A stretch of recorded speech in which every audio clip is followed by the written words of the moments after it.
वालेकुम वरहमतुल्लाहि वबरकातुहू। Bridge course की 8वीं जमात की मराठी सब्जेक्ट की एक्टिविटी में आप तमाम बच्चों का स्वागत है। बच्चों, आज हम दिवस 13 पढ़ने वाले हैं, जिसमें टॉपिक है मैत्री तंत्र ज्ञानाशी, यानी इंटरनेट से दोस्ती। आप जानते हैं बच्चों, रोज़मर्रा की ज़िंदगी में इंटरनेट की बहुत ज़्यादा अहमियत है। हर काम के लिए हमको इंटरनेट की ज़रूरत पड़ती है और इंटरनेट की वजह से हमको बहुत सारे कामों में आसानी होती है।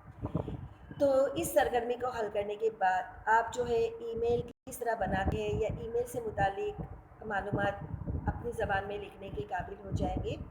तो चलो बच्चों, हम देखते हैं कि ईमेल का हमारी रोज़मर्रा की ज़िंदगी में क्या इस्तेमाल है और इससे हमें क्या फ़ायदा है ना। सबसे पहले तो हम देखेंगे ईमेल मंचे क्या है। यहाँ पर ये जो पैराग्राफ दिया हुआ है, इसका आप बगौर मुताला करें। ईमेल के मुतालिक मैं आपको ये बता रही हूँ कि ये एक इलेक्ट्रॉनिक ज़रिया है जिसकी मदद से हम पैगाम पहुंचा सकते हैं, चाहे वो समंदर पार ही क्यों ना हो। हमारे मुल्क के अलावा किसी और देश में भी हम इस पैगाम को पहुंचा सकते हैं। और इसी को ईमेल कहते हैं। ईमेल के ज़रिए ऑनलाइन मैसेज या पैगाम भेजा जाता है और ईमेल के ज़रिए कुछ ही मिनटों में लिखा हुआ पैगाम दूर तक पहुंच जाता है, समंदर पार तक पहुंच जाता है। और ईमेल के ज़रिए जो पैगाम भेजा है उसको हम महफूज भी रख सकते हैं बच्चों। पैगाम भेजने वाले, पढ़ने वाले कंप्यूटर या मोबाइल का उस वक्त ऑनलाइन होने की ज़रूरत नहीं है। फॉर एग्ज़ाम्पल, आप अपने किसी दोस्त को ईमेल पर कोई पैगाम भेज रहे हैं तो ज़रूरी नहीं कि आपके दोस्त का कंप्यूटर उस वक्त ऑन हो या वो ऑनलाइन मौजूद हो। वो आप पैगाम भेज सकते हैं उसको, और जब उसको वक्त मिलेगा किसी भी वक्त कहीं पर भी वो आपके इस पैगाम को ओपन करके पढ़ सकते हैं। जैसा कि हम मोबाइल में देखते हैं ना, हम बहुत सारे मैसेज फॉरवर्ड करते हैं। उस वक्त हम जिसको मैसेज भेजते हैं वो ऑनलाइन मौजूद नहीं रहता, तो भी उसके फ़ोन में वो मैसेज पहुंच जाता है और फिर आपका दोस्त कहीं भी किसी भी वक्त उस मैसेज को ओपन करके पढ़ सकता है। तो ये ईमेल है। ईमेल का हमारी ज़िंदगी में बहुत फ़ायदा है, यानी इसमें पलक झपकते में ही हम अपने पैगाम एक मुल्क से दूसरे मुल्क तक भेज सकते हैं। ये ऐसे समझो कि एक नेट का जादू है ना। इन्हीं 1 2 3 4 बोलने में भी जितना वक्त लगता है उससे भी कम वक्त में हम जो है चुटकी बजाते ही हमारे मेल को दूर तक भेज सकते हैं, है ना। और ईमेल का फ़ायदा ये है बच्चों कि जब हम ईमेल के ज़रिए कोई पैगाम भेजते हैं तो जब पैगाम भेजा जाता है तो सामने वाले आदमी ने या सामने वाली आपके दोस्त ने वो पैगाम पढ़ा है या नहीं कर पढ़ा है, ये भी हमको फ़ौरन मालूम पड़ जाता है। और साथ ही साथ अगर उसने हमारा पैगाम पढ़ा है तो उसकी तरफ से हमको जवाब भी, रिप्लाई भी फ़ौरन मिल जाता है। तो ये ईमेल का फ़ायदा है। अभी यहाँ पर आपको ये दिखाना है बच्चों, आपने ईमेल की नज़म 7वीं जमात में पढ़ चुकी हैं, तो ईमेल के फ़ायदे आप जानते हैं कि किस तरह समुद्र पार दूर तक जो है ईमेल को फ़ौरन भेजा जा सकता है। यहाँ पर आपको ईमेल और पत्र में तुलना करनी है। फॉर एग्ज़ाम्पल, आज के दौर में आप अपनी सहेली को कोई अर्जेंट मैसेज भेजना चाहते हैं, अर्जेंट पैगाम भेजना चाहते हैं, तो आप किसका इस्तेमाल करेंगे? पत्र का, यानी खत का इस्तेमाल करेंगे या ईमेल का? जाहिर सी बात है, जदीद दौर में नेट की बहुत ज़्यादा अहमियत है, तो हम जो है किसका इस्तेमाल करेंगे? ईमेल का इस्तेमाल करेंगे। और ईमेल पहुंचने के लिए, ईमेल के लिए हमारे लिए क्या क्या होना ज़रूरी है? हमारे घर में एक कंप्यूटर होना चाहिए, वाईफाई होना चाहिए और टेलीफोन होना चाहिए। ये तीनों चीज़ों की सुविधा होनी चाहिए, तो आसानी से हम मेल कर सकते हैं। और अगर ये तीनों चीज़ें हमारे पास मौजूद नहीं भी है तो हम साइबर कैफ़े में जा सकते हैं। साइबर कैफ़े में जाकर वहाँ पर भी हम कहीं से ईमेल कर सकते हैं, है ना। तो यहाँ पर अगर आपको आपके दोस्त को अर्जेंट पैगाम पहुँचाना है तो यकीनन आप ईमेल का इस्तेमाल करेंगे। तो आपको इन दोनों में तुलना करनी है। तुलना यानी ऐसी कि पत्र ज़्यादा अहमियत वाले अमिल है या ईमेल। हालांकि आज के ज़माने में भी मुख्तलिफ सरकारी कामों में पत्र की ज़रूरत पड़ती है।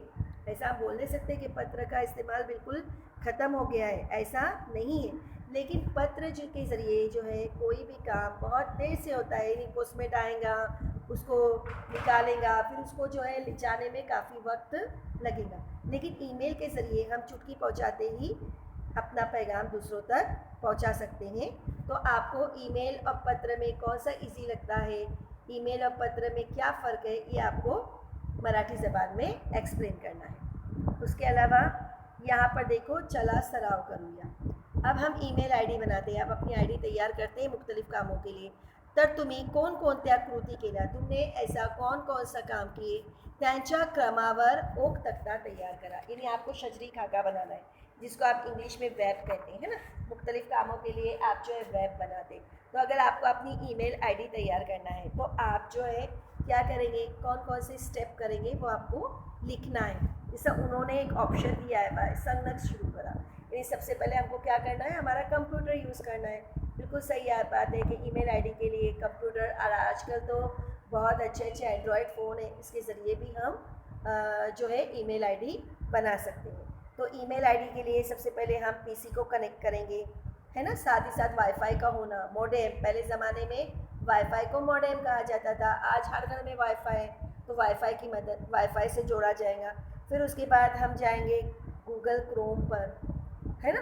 गूगल क्रोम पर जाने के बाद सबसे पहले हमको अपना क्या बनाना पड़ेगा, अकाउंट क्रिएट करना पड़ेगा, और उसके बाद फिर हम ईमेल आईडी बना सकते हैं। तो आपको ये प्रोसीजर लिखना है कि आपने ईमेल आईडी बनाए, तो ईमेल आईडी के लिए आपने कौन से तरीके अपनाए, यानी सबसे पहले आपने क्या किए, है ना। आपका मोबाइल या कंप्यूटर है उसको ऑन करेंगे, उसको वाईफाई से कनेक्ट करेंगे, है ना। फिर उसके बाद हम गूगल क्रोम पर जाएंगे, गूगल क्रोम पर जाने के बाद हम अपनी वहाँ पर अकाउंट क्रिएट करेंगे।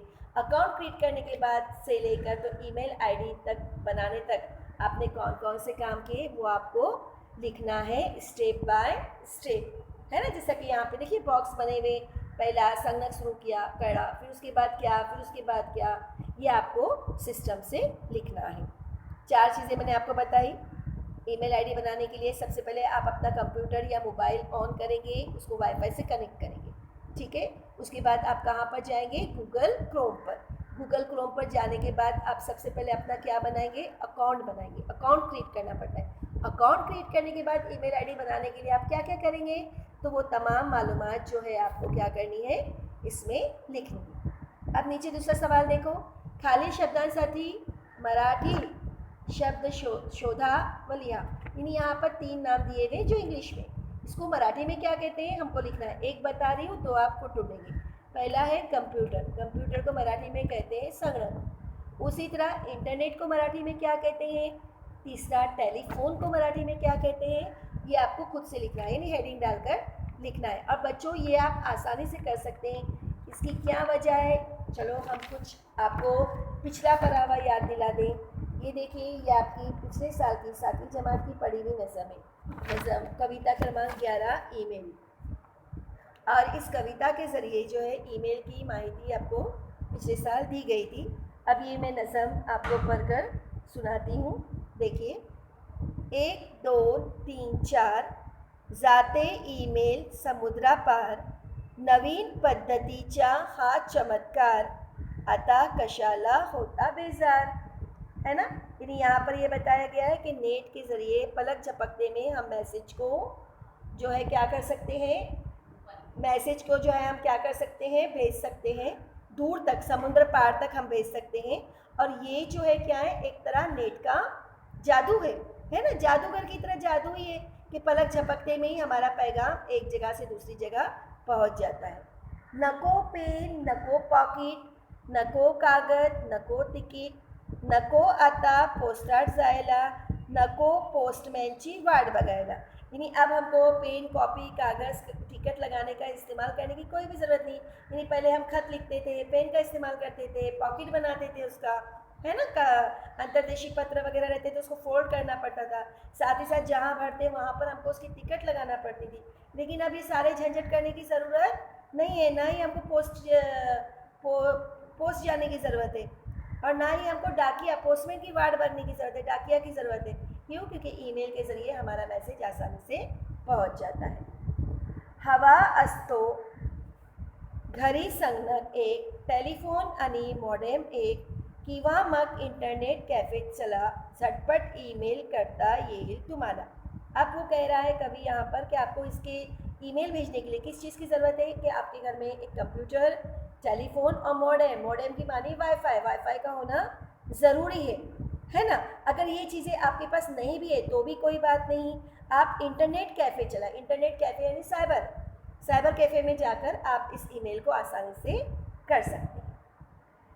मिनिटाच्या आत पत्र पोचते, वाचले की नाही तेही कळते, तिकडूनही उत्तर चटकन येते, टोकायला अजीबात कटकट नस्ती। अब ईमेल का फ़ायदा ये है कि मिनट के अंदर ही अंदर हमारा पत्र, हमारा जो भी मैसेज है वो सामने वाले को पहुंच जाता है। सामने वाले ने वो मैसेज पढ़ा या नहीं, उसने वो देखा या नहीं, ये भी हमको फ़ौरन मालूम पड़ता है। आप फ़ोन से किसी को मैसेज भेजते हैं और उसने देखा तो देखो ब्लू टिक आती नीचे, इसका मतलब सामने वाले ने हमारा मैसेज पढ़ लिया, ये भी हमको समझ में आता है। उसके अलावा अगर सामने वाले को उसका रिप्लाई देना है, उत्तर देना है, वो भी हमको फ़ौरन आ जाता है, जिसकी वजह से टोक्याला अजीबात कटकट नस्ती। इसीलिए अब हमको टेंशन लेने की ज़रूरत नहीं है, ना ही डाकिया का इंतज़ार करने की ज़रूरत है, ना ही पोस्ट जाने की ज़रूरत है, ना ही टिकट की ज़रूरत है, ना ही कागज़ और पेन की ज़रूरत है ना। तो ईमेल के ज़रिए देखो कितनी जल्दी हमारे काम हो गए। ऐसे समझो बच्चों कि इंटरनेट की वजह से दुनिया हमारी मुट्ठी में आ गई है। हम घर बैठे जो है समंदर पार अपने दोस्तों से बातचीत कर सकते हैं, अपनी खैर खबर उनको पहुंचा सकते हैं। उम्मीद है बच्चों ये तो आपका सराव था, ये एक्टिविटी आप आसानी से कर सकते हैं क्योंकि पिछले साल भी आपने इसे पढ़ा है। बच्चों अगर आपको ये वीडियो समझ में आ गई होगी और आपको इसके ज़रिए तमाम जानकारी मिल गई होंगी तो प्लीज़ मेरे चैनल को सब्सक्राइब, लाइक और शेयर ज़रूर कीजिए। शुक्रिया। अल्लाह हाफ़िज़।